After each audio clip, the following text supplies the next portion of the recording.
Okay,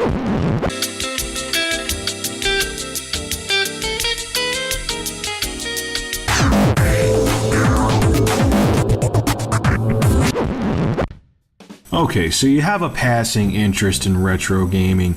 You don't have the time to go out and collect the original consoles. You don't want to get into stuff like the Retro Duo, which I don't recommend this console. And you don't want to go out to yard sales looking for old Super Nintendo games, looking for old Genesis games. It's just not something that you're interested in. You just want to play the old games on a comfortable controller that makes it fun to play using emulation. Now, of course, there's a lot of PC gaming controllers on the market. Here's an awesome one by Logitech. It's actually the spitting image of the PlayStation 2 controller. You have your two trigger buttons up on top, dual analog sticks. It's actually a little bit more comfortable than the PlayStation 2 controller. I actually really recommend this if you're into PC gaming.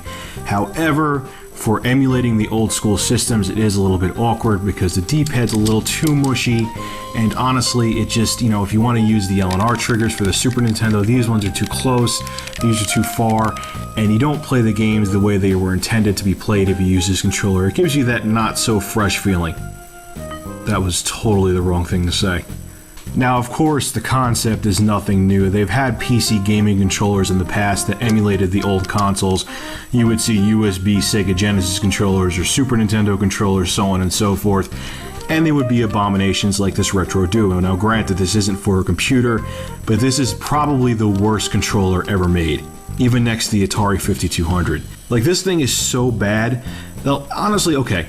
It's not that bad. The L&R triggers are fine. These buttons are okay. Even the select and start are okay. They're actually rubber, which is surprising. But this D-pad is the D-pad of death. It cuts into your fingers. It's mushy. It gets stuck. It almost feels like they have like maple syrup in there. You can't game with it. It's impossible. This is the only thing worthwhile to do with this controller is to find different ways to light it on fire. Avoid this thing at all costs. Okay, so at this point you're frustrated. All you want to do is play Super Mario on your damn computer while you're on break at work. Nothing special, right? I got an answer for you, and Stone Age Gamer has an answer for you, and I am pleasantly surprised with this product. It is the Tomee Super Nintendo USB controller. Okay, let's take a look at the box here, honestly. Let me open it up and show you what's inside. If I cannot spaz out and open it. Oh, here it is, okay. You get the bag for the controller, and nothing else is it. But that's okay though, honestly, you don't need anything else. You don't need a driver CD, you don't need anything. You just plug it right into your computer and it works. I'm going to show you that later. Okay, let's take a look at the exciting writing on the back. Of course, they give you the special ed directions for the controller. The connector, the directional pad, the select and start. Like, what's even the point of this? It's actually on the controller already, but I guess some people need it.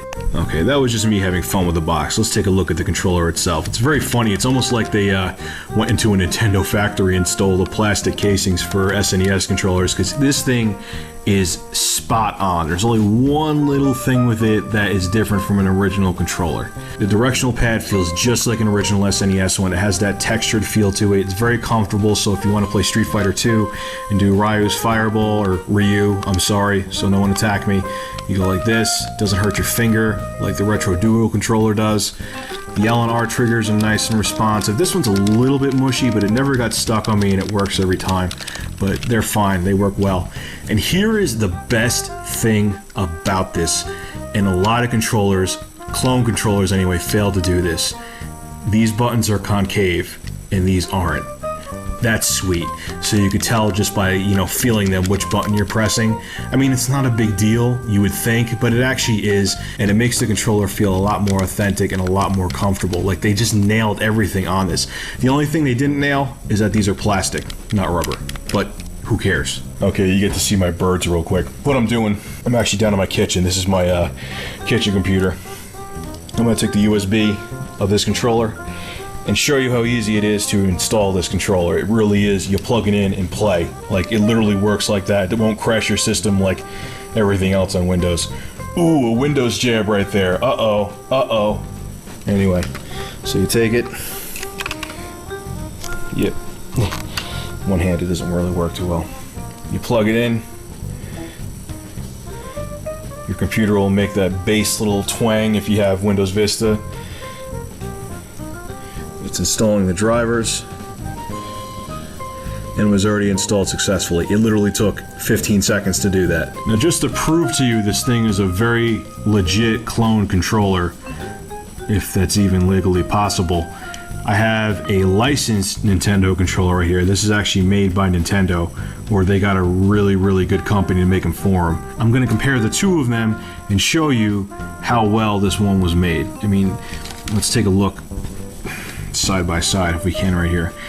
The directional pads in both of them feel exactly the same.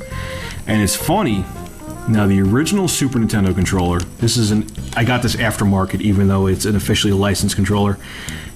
These have the plastic buttons too. And these buttons are exactly the same.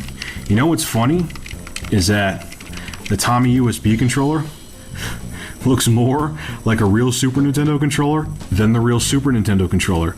That's just wrong in so many ways. My final verdict on the Tomee USB Super Nintendo controller is that it is an awesome buy.